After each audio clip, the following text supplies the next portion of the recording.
Je suis Barbara Canam. Suivez tous les dimanches l'émission SD Magistral avec notre bien-aimé, celui que nous aimons beaucoup, Sœur Lida 2, l'infinie douceur, Sœur Lida 2, le sponsor Gomer, Yes, la compagnie aérienne. Amen, yes, we can.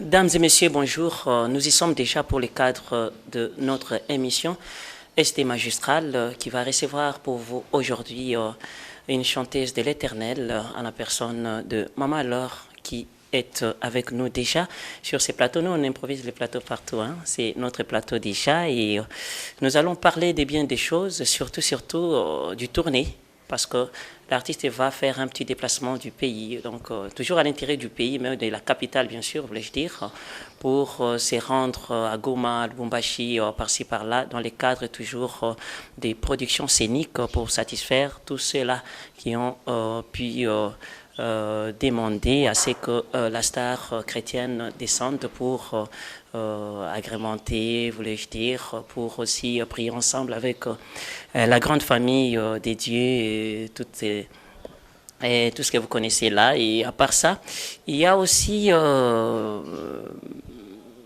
studio. Elle est en plein studio, en train de travailler pour son prochain album, Adieu Oracle de l'Éternel, parce que là, il y a un autre enfant qui va naître bientôt. Et hormis ça, jour pour jour, l'Éternel nous prête toujours vie. La star aura 40 ans d'ici là. Elle aura 40 ans. C'est quel jour? Les fans connaissent déjà la date. On va en parler. Nous sommes là en face de la star Laure Lemba Mbongo. Na Pessimbote. Quand je suis en train de faire mon introduction en français, parce que je sais que nos émissions sur YouTube, partout dans le monde, ou soit à la télévision, nos télévisions sont internationales. Il y en a qui parlent français, il y en a qui parlent lingala aussi, il y en a qui parlent les diverses langues. Heureusement que la star s'adapte à plusieurs langues quand même. On essaiera d'en parler et puis vous faire comprendre aussi, vous qui nous suivez. Voilà, un peu ça. Bonjour, Maman Laure. Bonjour. Bonjour, Sœur Lida. Bonjour, nos téléspectateurs Nabiso. Que Dieu vous bénisse partout où vous nous suivez. Soyez bénis, bénis. Nous allons bien, tout va bien, grâce à Dieu. Nous parlons d'abord du comportement. Il y a Oracle qui a fait son parcours Nandenge a bien Makasi, Oracle, et donc tout le monde. Quand je parle d'Oracle, déjà, Banzembo Ezo et Labino Janamutu, comment le passage est Oracle, Nakati Abomo Inabiso et Sepelicio, comment et tu regrettes quelque chose? Tout va bien, parce que tu as vraiment quoi apprécier le Boko Nzambe à sa juste valeur. Tomoni ko sala, tozo continue comme on a ko sala na album Oyo Oracle de l'Éternel.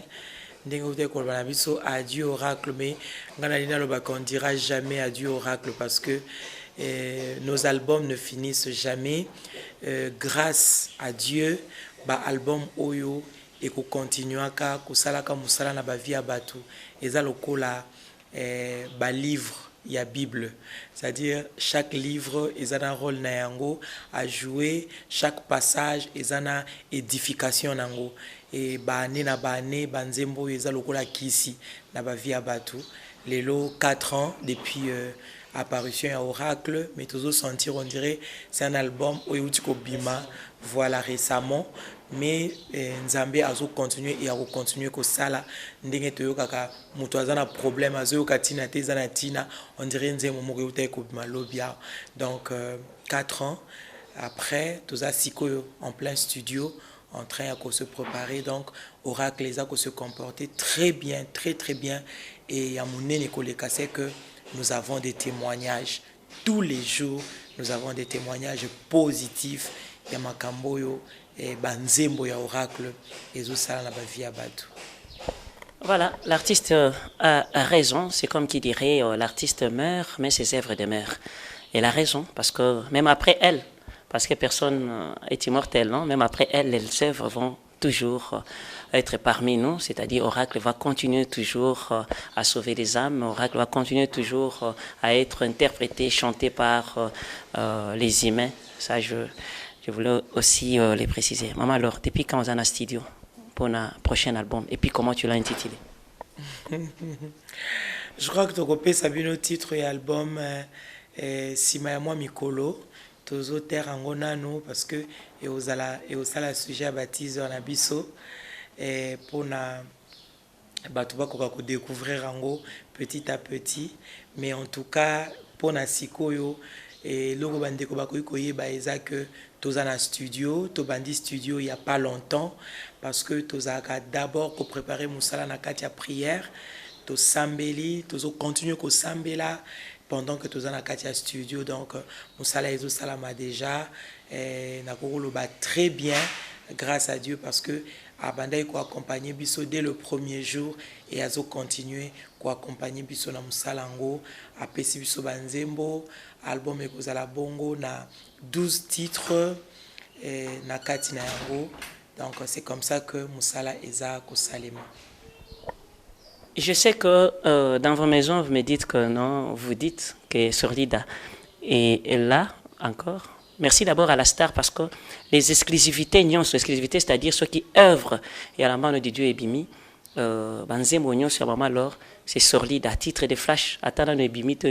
Merci d'abord pour ça parce que pour l'exclusivité, j'étais toujours la première personne à diffuser Bino. Attends Zembo studio, maman leur arrive avec ça. Même en playback au Rwanda Kozwango, je pense que c'est une bonne habitude. On a reticate, je vais continuer toujours à le faire et surtout avec sa bénédiction bien sûr. Je voulais peut-être naïbité à titre et à flash nenge le qui te bande ko flash kala et cet album il y a même pas moi et le comment il y aura oui bana nyos bazana bango bien bazaya yo mais moko yo ndenge ezala kaka. Bon en tout cas pour le moment na oyemba na nzemo moti, mais je pense que bandiko bayebi déjà pesanga makasi déjà zo sala bango bien bazo sengango et bato ebele bazo sambela même déjà pour l'album oyo kaka na oyoka pesanga makasi, mais pour na lelo na oyemba nzemo moko te parce que toza na 12 titres na kati ya album oyo, donc toza vraiment na 12 titres na omona te wa pesika na banda, mais je pense tant to oyela yo exclusivité de to yela kayo, je pense que bandeko banda redécouvrir et à partir ya wanande parce que tout est vraiment étape par étape, mais pour na sikoyo bayebaka que toza na studio et puis parmi banzembo na kati ya 12 titres wana pesanga makasi pe ezali.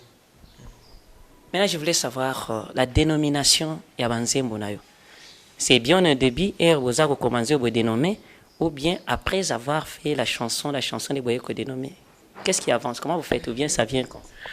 Déjà ceux qui aux autres inspiration et ezakana maloba moko ezongaka de temps en temps na kati nzembo oyoka message clé ya nzembo tant déjà aux autres inspiration yo moko oyoka déjà que na kati nzembo yo le message ezaboé na kati nzembo le message ezaboé, donc c'est comme ça que ba titre ya nzembo et yaka tant ozozwa nzembo tant inspiration ezoya et en même temps ozo sentir et message to parfum oyo nzembo wana ezo dégager yango wana nde penza ezalaka message oyo nkolo alingi apesa na peuple na ye, donc eyaka na loba nzela moko parce que tant ozozwa ngo o sentir que il faut na loba boye.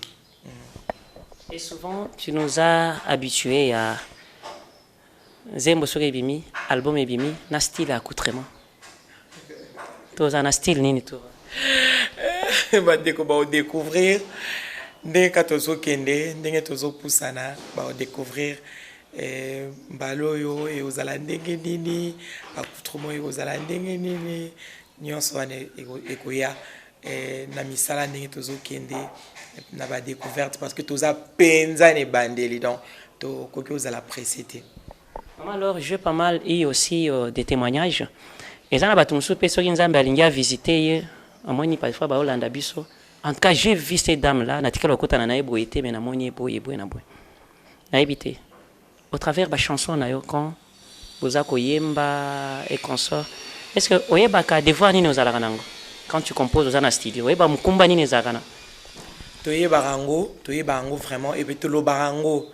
Même dans tous abonnés, si mon tenaza me réserver koloba makamususu parce que ils a responsabilité. Toye barango et même dans tous abonnés studio tozo sentir poids wana kilo wana parce que eza ba vie à batunde, il faut se retrouver na kati ya musala, raison pour laquelle tokenda na makasi na bisote. Et to yekola nga personnellement na yekola na vie à carrière na ministère que ba travailler kana onction ya passé te, c'est-à-dire tozo lukanzambe yango moni charge wana responsabilité wana yango nde tindika biso tout le temps dans la présence de Dieu, tout le temps na kati ya vie, il y a sacrifice, il y a prière, il y a jeûne et prière, il y a bah, moment, il y a intimité avec le Seigneur parce que on se dit toko kite ko sala musalana et pas kolami il y a oele kaki.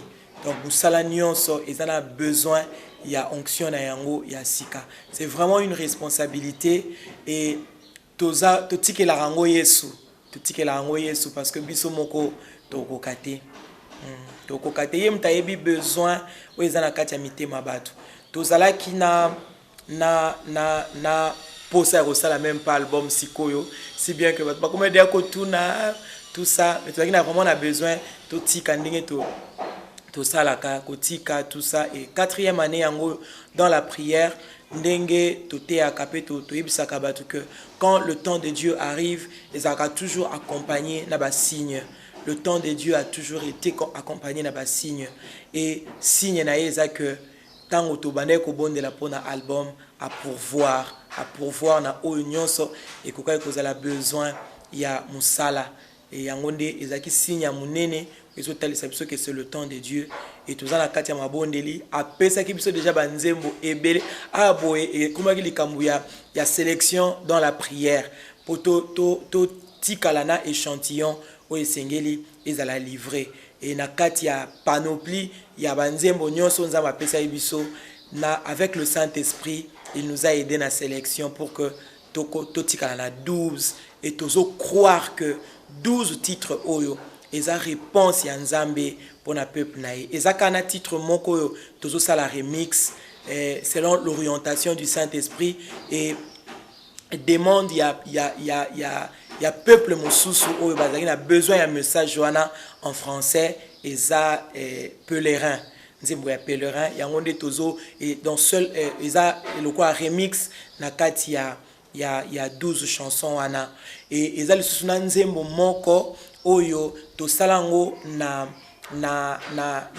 dans sa présence bandeko ebele ba pambwa makinango et poussé par l'esprit tozo ko insérer nzembo wana na kati ya 12 titres oyo donc yonde nzambe osalaki na balayama osalaki na Isake obakisi pe Yakobo bikamwa na esilaka te. Donc ezape moko ya banzembo oyo to récupérer pour na ko insérer na kati album oyo donc toza lokola na remix moko et puis to récupérer nzembo wana ebimate mais batu balinga ngo edaka batu na prière tozo tiango siko na format ya album parce que wana ezaki juste lokola ba moment ya présence ya nzambe ezaki mulai et tolingi maintenant to tiango na format ya album pour que batu nyonso ba bénéficier nango parce que batu mususu ba bénéficier nango te po ezala commercialiser te to tiara onka ba bonus et batu mususu ba télécharger ngo ka ndengwana na ba téléphone na bango, raison pour laquelle tolingi maintenant écoute na format ya album et batu nyonso bazala bénéficiaire na yango.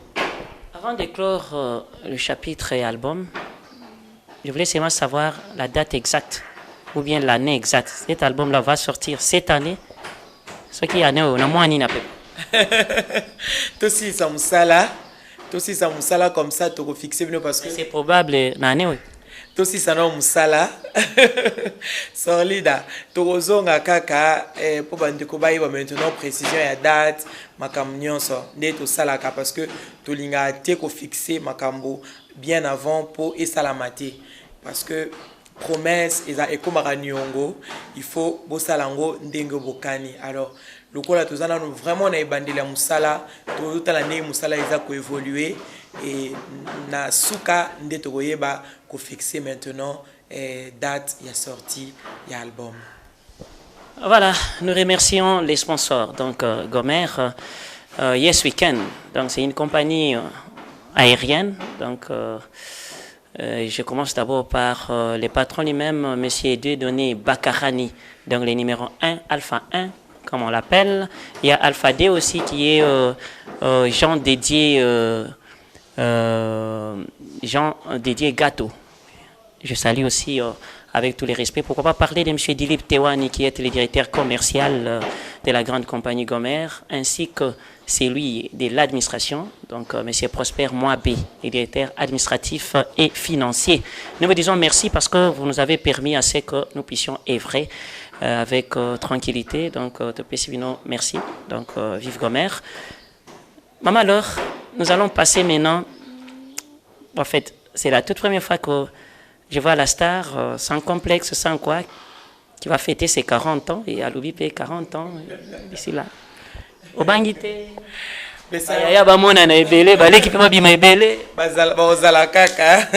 C'est un bonheur pour Nanga parce que Kozala Yaya ils a acheté, Kozala Pelé qu'ils a acheté, mais Nzamba Pesa Abiso, Mayele, Kozala na 8 ans, mais Oza maman, Kozala na.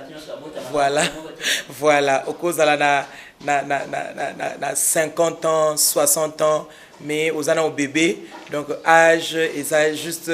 Et loko nzamba pesa biso mukolo ya kina mokili na mona ate pourquoi ba ndi komsi ba lobaka âge à moi si ba lobaka te mais âge no eza âge na yo alors il faut za ne sengo na o nzamba zo pesa tant to fête ba anniversaire mingi au moins na église soyeka na pesi nzambe merci pour abaxelinga mbula moko non eza nango mabete pour na ba o ba mona ngo mabete ko lo babongo mais moi je préfère au fur et à mesure to évoluer et to tout ça batu ya batu mutum so mona ofanda ba ça la discussion tout ça mais au moins so yo moko éclairer opinion ils allaient bien voilà donc naza vraiment na esengo na carrière musicale na naissance ya la mano Didio nazaki na 23 ans donc toute jeune na bandi musala oyo na Bali na 24 ans tantôt la mano botami nazaki na 23 ans na Bali na 24 ans na boti moi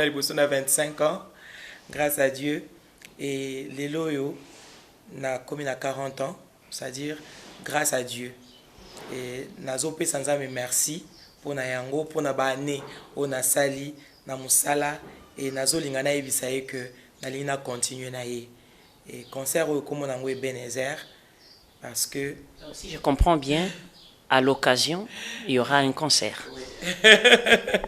Oui. Concert Eza, na botama le 6 juillet. Concert Eza le 8 juillet.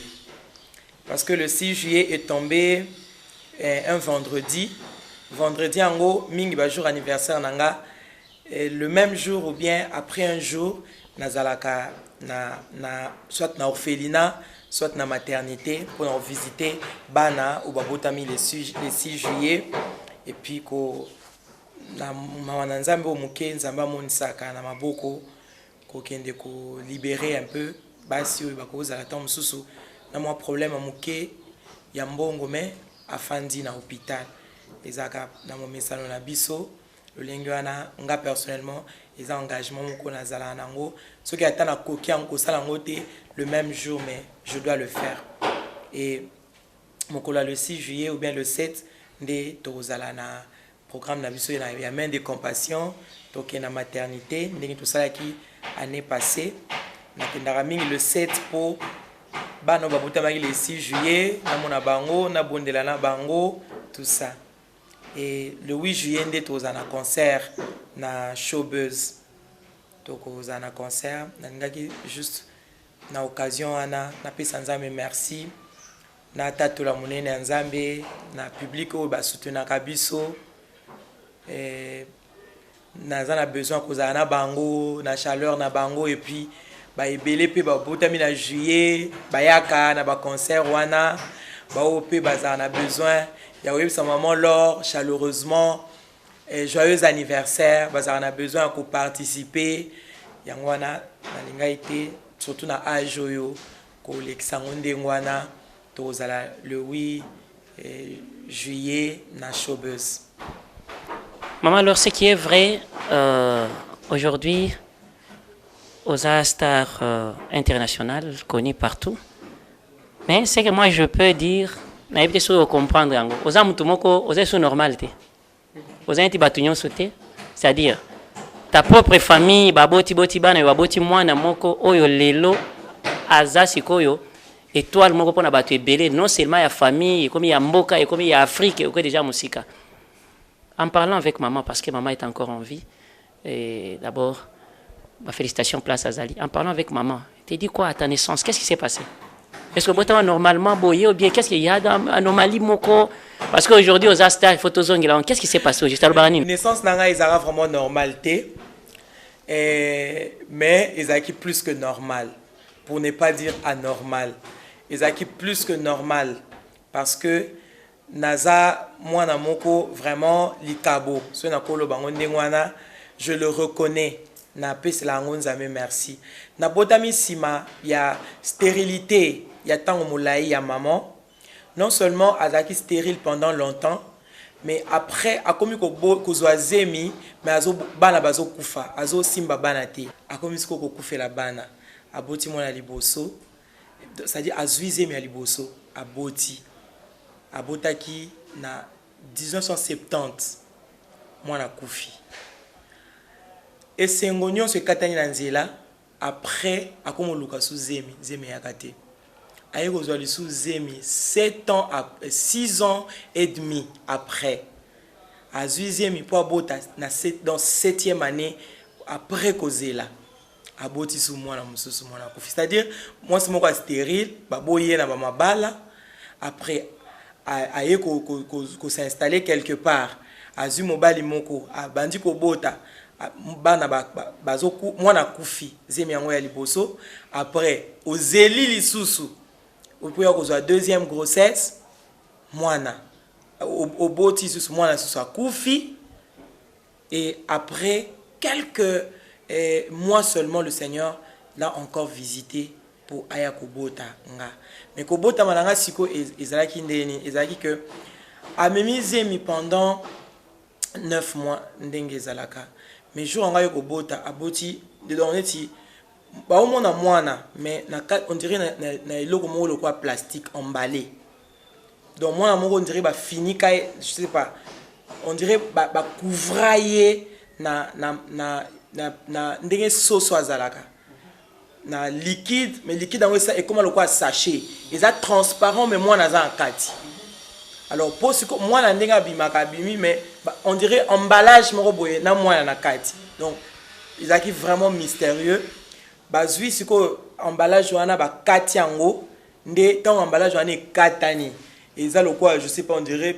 je sais pas yemo aeba ko expliquer en oti habitant ba fongole loko wana panzani nde maintenant mwana aleli et wana ezaki ngai bon bayibayika ke loko abande ko kufela ne bana o lisusu ka nenga za bébé wana akufa na ye mais on a quand même attendu ba pesa nga kutu kombo plus tard pour nazala na kombo te ba yemoko déjà na ba déception zwaki azako mona tendeni akoki kopesa mwana ngo kombo parce que azao linga répéter ba kombo bana o déjà basi ba kufaki après na kati na ye aye komi lobela lobi na temps wana basi bazao lata ba bijoux en argent abi ponanga o et on a ko représenter bijoux en or parce que ce monument salati or na époque wana c'est que vraiment azao moi simoko azana mbon alors ye pona ye mbongo na ye richesse na ye nyonso ya ye ezaki mwana alors tant à botinga et le quoi balati si bijoux en or pour basi na temps les aki bijoux zaki minka ba argent so moni muta lati bijoux en or donc a na valeur moko boy alors tant à ko botanga ndai ko pesanga maintenant kombo ya l'or donc l'or parce que ils a le quoi balati si bijoux en or a umeli muke pour pesa kombo tant à moni que na vivre na survivre abi non na ko pesa quand même kombo aza bijoux nanga en or. Et bon, aïeba été que après ça il combo moko et qui vraiment ma casse parce que combo ana c'est toute une vie pour nangai et après singa combo ya l'or tozo ko évoluer ndengwana naissance moko très compliqué parce que ba maladie na bela c'est-à-dire ba épidémie presque nyonso ezwara bana et variole et yangona ki tuntu varicelle kolokoto imaginez moi na tamboli après zongi sous na makolo poliomyélite mais na telema lelo makolo comment on sait la nzambe donc très compliqué ba maladie moko yemoka lo ba jour mususu miso ke likolo akepa médecin ba ebiseti 12 heures ceux qui sont exaté mono azokufa et ake ko luka mbongo ezate ake ko buka mal ya mama leki na e pour abimisa mbongo tout ça abi ezala compliqué ake na hôpital afuti mbongo ba pesi ba kiswana je me dis zaka kisité mais zaka grâce à Nzambe déjà à l'âge de 5 ans na comment ko souffrir na libumu kutu ba msuba zalo ba mwana soka koli a obotaka na été donc déjà à l'âge de 5 ans je souffrais na libumu oh et compliqué mama kambu tibaya ko komona que nazaki na appendice na âge il y a 10 ans et jour bazo opérer ngande mukolo donc et pasuka kana libumu pasuka na libumu donc na changeaka déjà tu sens solo ya liwa déjà bozo mona ngo déjà ndé mona ngazo kufa na kotaka na salle d'opération na 10 ans la kotaka na salle d'opération na zaka na ba je crois ba 13 heures ba 13 heures mais na bima na salle d'opération imaginez kaka appendicite kaka mais na bima na salle ya opération ba 18 heures to kende 19 heures et tango médecin adaki na système ko sepela awana na lemba tango médecin sepeli batno so bagangi parce que ezaki kimi ekoti ba batelo nini au salama depuis 13 heures bazana kati ya salle d'op ti 18 heures pour na kaka opération appendicite ezaki vraiment compliqué c'était la mort. Mais grâce à Dieu, je vis. Et c'est compliqué, parce que chaque année, nous sommes hospitalisés. Ceux qui sont mouqués 2 fois, maï, kozongi ça, donc tout ça. Et là, on a été makila nanzoto. Parce que je pense que depuis tant on a déjà le sang de Jésus et ben on contrôler système d'anga sans que ngamona eba. Mais bah attaque ezaki vraiment makasi. Et je savais pas que dans ça il Nzambe, je savais pas que Nzambe ça pona kinga déjà tant on a eba ina ko sambela te na époque wana. Donc histoire nanga ezara penza maman ndem tako betango akobetango mieux voilà parce que yemoka za soka zo lendi sabato azo lendi sa abeta toujours ma solo oyo et c'est ça un peu histoire nanga et chaque jour il y a vie nanga na lo ba Nzambe merci. Est-ce qu'il y a une chanson, par exemple, que l'artiste a chanté, une chanson qui retrace cette petite histoire, il y a naissance nayo, ou ekozalaka un jour, où il y a peut-être un vocal, musu socio yemba, place. Banzembo ebele na yemba déjà, donc ezaka été nécessairement na lobaka textuellement makambo o salama, mais au moins na lobarango et puis même na nzembo Jéhovah. Place nini.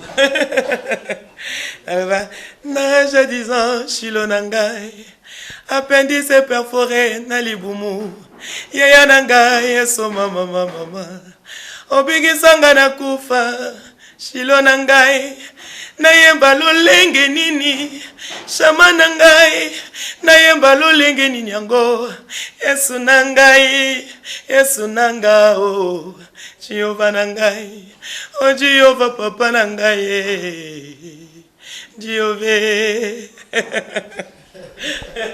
Merci beaucoup. Il y a une personne qui m'avait appelé 2, 3, 4. Il va passer mes tastar, mais on ne comprend pas. Sous l'onction, ce qui a joué parfois, na podium alongoli, stapato talon, atikali makolongulu, nini, azana kiss ou bien nini. Tu viens de nous dire poliomélite quand même, babilom sous talon, trop, c'est pas bien. Bon, ça en tout cas pour n'angote, mais je le fais à cause de mon Dieu. Na miyo kaka sentiment moko ya kozongi sela Nzambe bolamu. Na miyo kaka redevable vis-à-vis ya Nzambe. Asa ilanga bolamu ebele. Et comme il a déjà 2 fois na podium à cause de battre la talon, aux yeux battre nini et puis au salut mon mouvement il faut pas mon comme ça na logo serait ma talon et boucané langa na podium et na ibisa Nzambe na lobi na zanga na chaussure ba période moko boye ba temps moko boye likolele ki munene même ndwe ke on a classe exact parce que so ba so mindwe ke les pasu ke katani likolele ki munene alors na zanga chaussure Alors lelo à cause de la chaussure vraiment dans aux ala réserve pour na ko binaté parce qu'il faut na sala mo ba fier kaka boye tout ça talent non na ibisa nzambe yem tapé sangango makolo yo soki yete de na tambola na ngate yangwana il paraît pour yo bina malamu il faut podium ezala il faut ezala makasi hein ezala makasi de akuto so automatique atomeka déjà même là ma visite c'est automatique atomeka déjà podium donc to lo ba to linga pena pour collaborer na podium c'est tout ça musala papa Christian y est partout sur réseau que même ba sponsor na biso même na bandi comme so musala ka isalama eloka liboso atuna podium parce que ceux qui ni te bodindi sa bango donc ça vient so to ke beta quelque part eloka liboso to meka podium biso na to yeba déjà to mati to meka podium parce que to pesa nzambe le meilleur de nous. En tout cas, pour na Yesu, natala ate ba nanga bazana ba nanga ba collier, natala ate ba nanga bazana petit Christ, alliance bien petit Christ, grand Christ. mon grand Aza déjà na 19 ans, Azo sala examen d'état, émeraude, Aza déjà na trié ou dans je suis dans 4e scientifique hein, donc à l'église c'était 3e abia au tikaro calamité.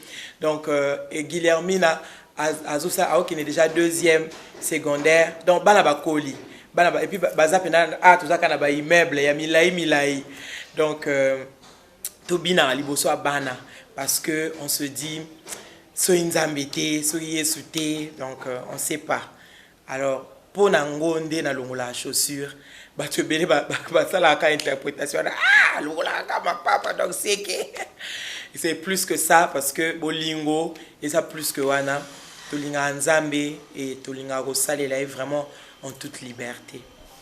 L'école center, c'est-à-dire c'est les numéros que vous pouvez appeler s'il faut peut-être collaborer avec notre compagnie Gomer. Vous pouvez appeler même ces numéros ici. Nous maintenant, on va vous donner l'école center, c'est-à-dire les numéros que si vous voulez utiliser directement pour joindre Gomer, si vous avez vos marchandises, si vous voulez la compagnie aérienne, c'est une compagnie d'aviation qui rassure bien sûr, c'est un choix judicieux. Alors nous disons une fois de plus merci à l'autorité Nioso, donc toute la team Gomer, nous vous remercions. Salutations spéciales à Eliane Sorlita depuis Hollande, donc je te salue, la marraine est là, je te salue là où tu es.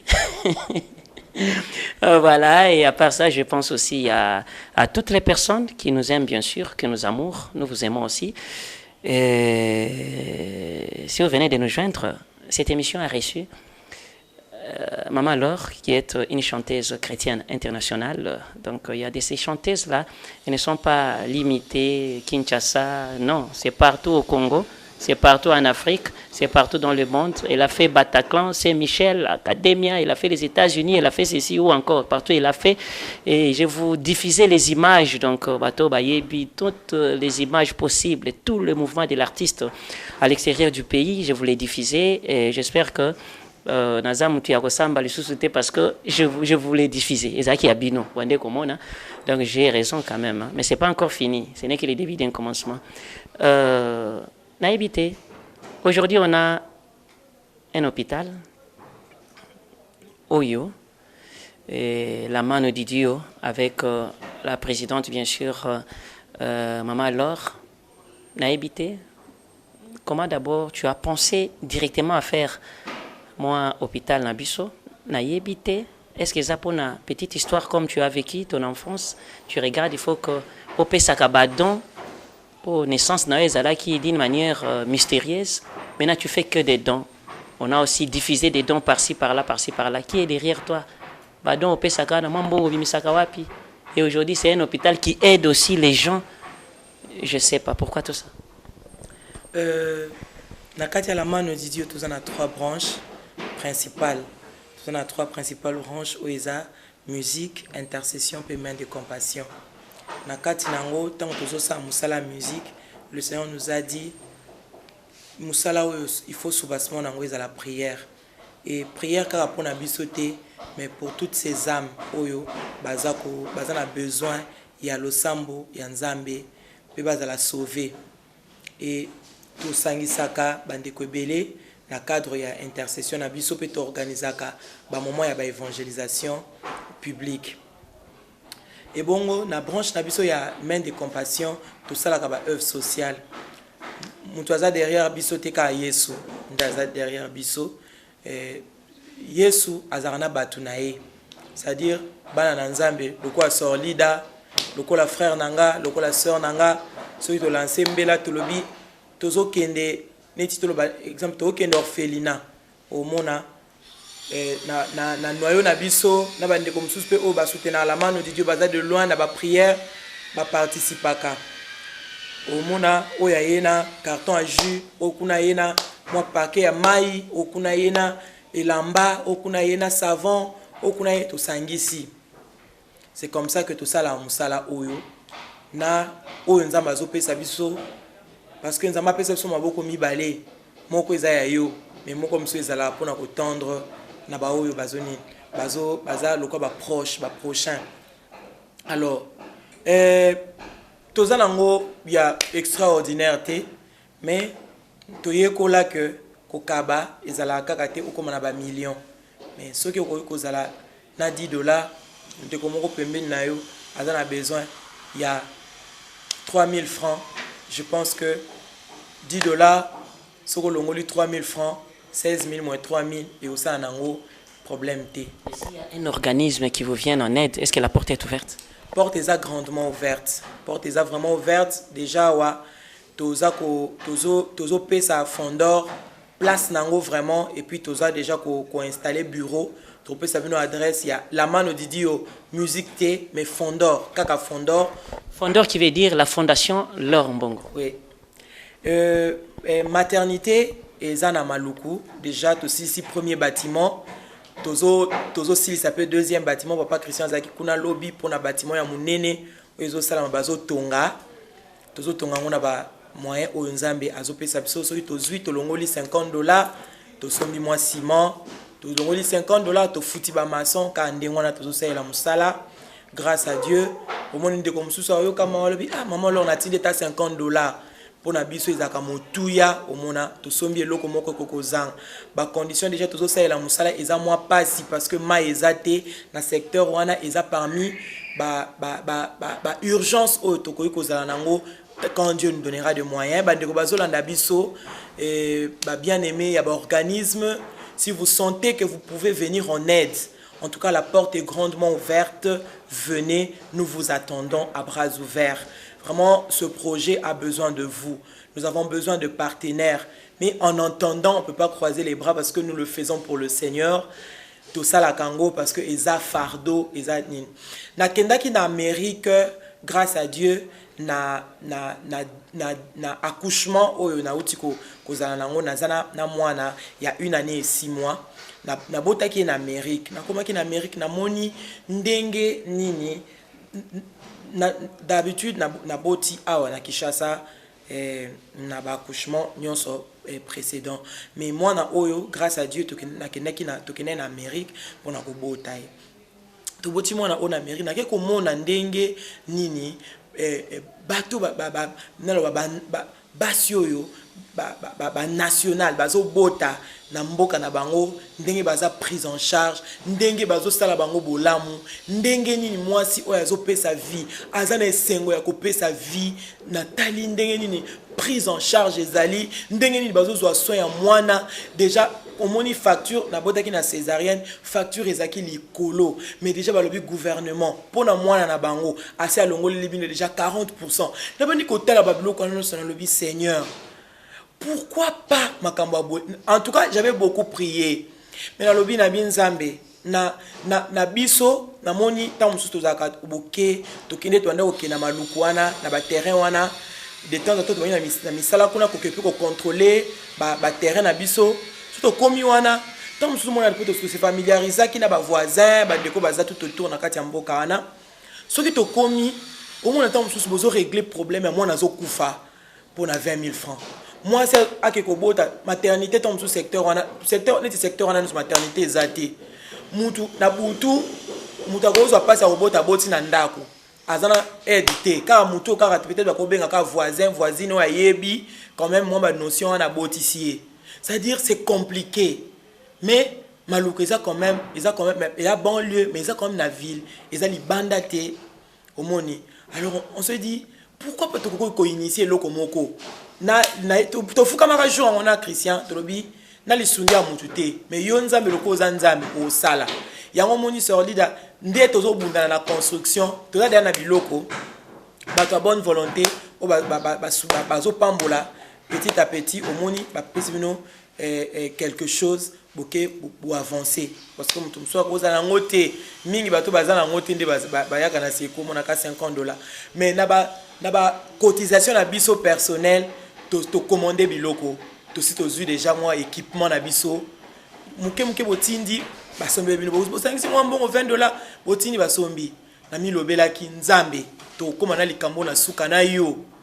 Alors moi si moko à cause de 1000 francs peut-être et aider kaka fonctionnement ya musala pour bato ba sala wana bazana besoin bon 1000 francs à côté en contact na médecin ba yokaye ba talaye ba soigner ye avec 1000 francs avec peut-être 10 000 francs moi si moko aya abota na kimia et azwa mo ba soin ya qualité yo pambola biso toze la ba million te poto salango.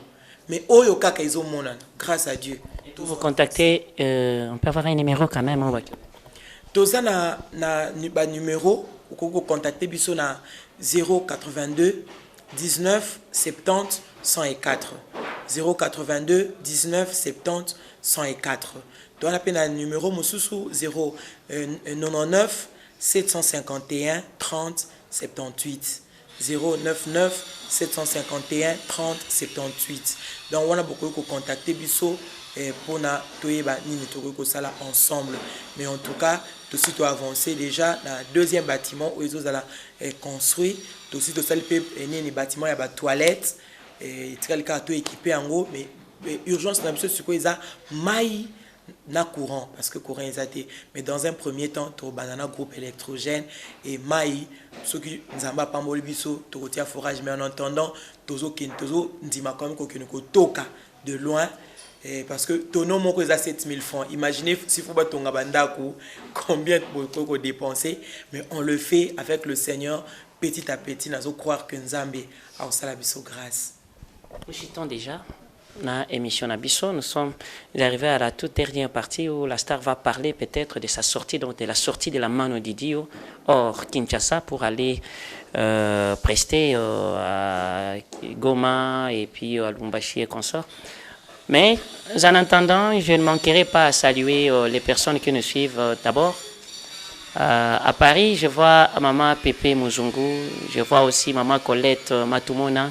Depuis Londres, Monique Mupanga Mouchia, donc maman nationale, je te salue ensemble avec ton époux, monsieur Dona Kazumba. Donc salutations spéciales aussi à toi. Je salue toutes ces personnes-là, Godens Ngereza depuis Paris, encore je te salue. Je salue Anto Tombolo depuis Hollande. Je salue toutes ces personnes-là qui nous écrivent, qui nous font des remarques et qu'on sort des suggestions. Donc on est de cœur avec vous. J'ai toujours dit, tout le monde fait comme tout le monde. Moi, je ne suis pas tout le monde, je suis que moi. Hein. Je fais des choses à ma manière, à la manière sorlidienne, bien sûr. Nous sommes pratiquement à la fin de notre émission. Maman, alors, parlez-nous de la sortie de la Mano Didio et vous l'enjolivez aussi avec les mots de la fin. Comme ça, on va chuter par là. Une semaine passée, tout ça qui n'a pas Nzangungu. Et dans quelques jours, Awa, tout ça, Kende na Goma, à partir déjà, il y a le 16 Awa, le 17, tout ça qui est na Goma. Pour nabandi ko Orlando biso na Goma toza na Goma na manifestation munene ezo salama na temple ya Emmanuel sima ya Goma tokozonga na Kinshasa parce que misala ezo zela biso et puis tokokende bongo na Mbujimai tokozala wana du 21 au 24 na place Bonzola eza libanda la place Bonzola tokozala wana du 21 au 24 juin et bongo tant tokozonga le 28 na tokozala bongo la Mano Didio na Lubumbashi parce que tozana musala moko kusala kuna le 1er juillet sima ya Lubumbashi nde tokozonga parce que déjà toza en plein préparatif. Il y a activité le 8 juillet oyo eza bongo na showbuzz. Alors bien aimé yozo landa biso préparer musala oyo na prière. Soutenez-nous dans vos prières. Tosenga kango mikolo nyonso ya motuya yango wana. Soutenez-nous dans vos prières. Na ba programme eza na calendrier. Et participation na biso bien aimé eza na $20. $20 eza lokola oza ko organiser na biso fête wana parce que tokolia gâteau. Nous devons vraiment tout organiser pour mokolo yango ezala très bien. Alors, yebisa déjà voisin, yebisa voisine, na bandeko to kende ko souhaiter maman Laure joyeux anniversaire le 8 juillet, c'est un dimanche. 8 juillet à partir il y a 15 heures déjà mise en place terminée. Donc 14 heures déjà to bandi déjà makambo bongisa ndenge bato ba ofanda 15 heures to lingi vraiment programmer banda parce que eza jour à fête, organisation eza kitoko.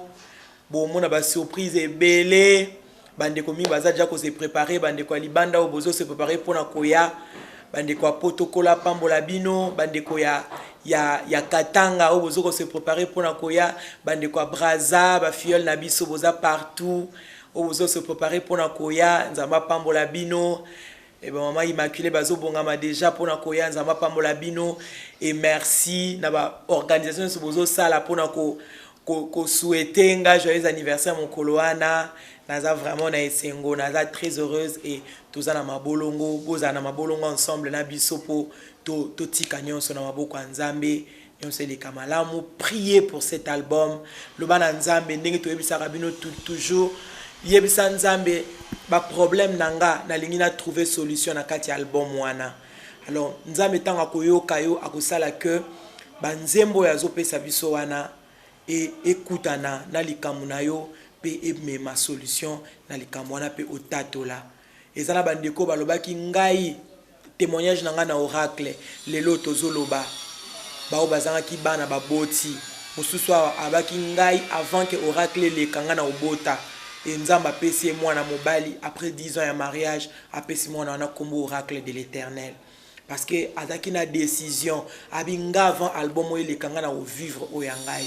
Et bien aimé bondela pour que album ezoya eza la réponse pe pona yo po tatola ndenge bandeko mususu bazo tatola vraiment yango ndelo sambo na biso. Soutenez-nous dans vos prières, que Dieu vous bénisse.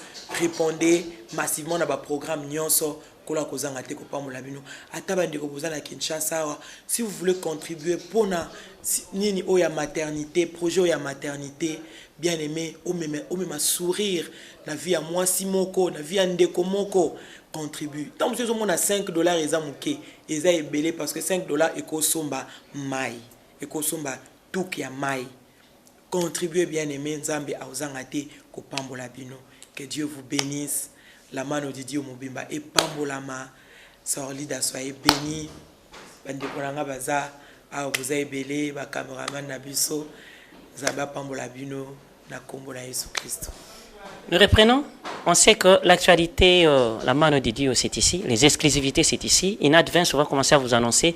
Et bien sûr, tous les moments que la star veut faire, on vous annonce. Même les flash, avant la sortie de l'album, on va toujours les faire. Aimons quand même à notre sponsor qui nous a fait grâce. Tozo zela bango, tozo zela gomer, tolingi bango, yango toye ko s'afficher na couleur na bango. En tout cas, tozo zela bango pe pour la musala le 8 juillet, tozo ndima que ba ozala pe na C parmi tant d'autres. Sponsors, on les appelle les sponsors officiels, oui. Officiels. Voilà. Parmi tant d'autres. En tout cas, merci beaucoup. Tozo ndima que synergie wana et ozala bien.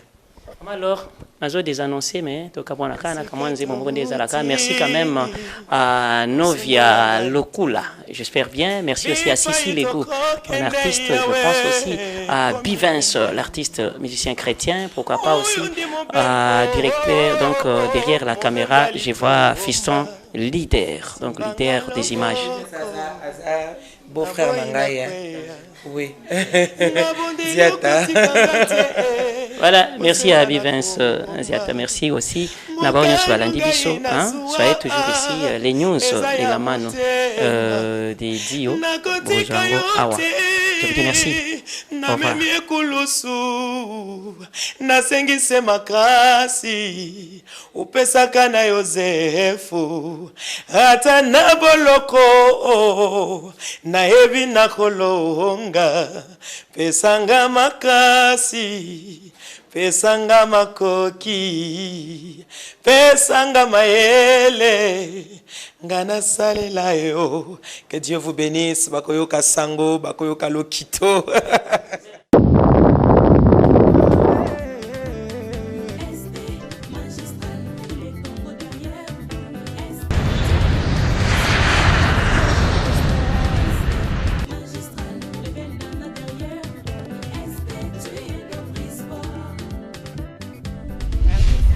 Je suis Barbara Kadam. Suivez tous les dimanches l'émission SD Magistral. Avec notre bien-aimé, celui que nous aimons beaucoup, Sœur Lida 2, l'infinie douceur. Sœur Lida 2. Le sponsor Gomer. Yes. La compagnie aérienne. Amen. Yes, we can.